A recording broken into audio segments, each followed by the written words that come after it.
വണ്ടിയാണ് ഈ വണ്ടി. നമ്മളൊന്നും കണ്ടിട്ടില്ലല്ലോ. കണ്ട നിങ്ങള് സൂക്ഷിച്ചോയ്ക്കണം. ഈ വണ്ടി പോകുന്ന പോലെ ഇങ്ങനെ പോകണം കേട്ടോ. കേട്ടോ പിള്ളേരെ?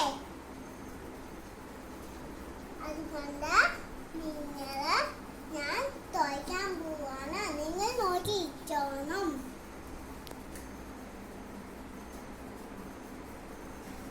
എന്തോ തന്നെ ഇടിച്ച മരത്തേലോ? എന്താ മരം ഇത്? ഇതൊരു കാട്ടുമരവാ. ആണോ? കാട്ടുമരം. എന്താ ഐസ്ക്രീം മരമാണോ? ഐസ്ക്രീം പോലിരിക്കുന്ന മരം. എന്താ മരം ഇത്? ഐസ്ക്രീം മരം തന്നെയാ.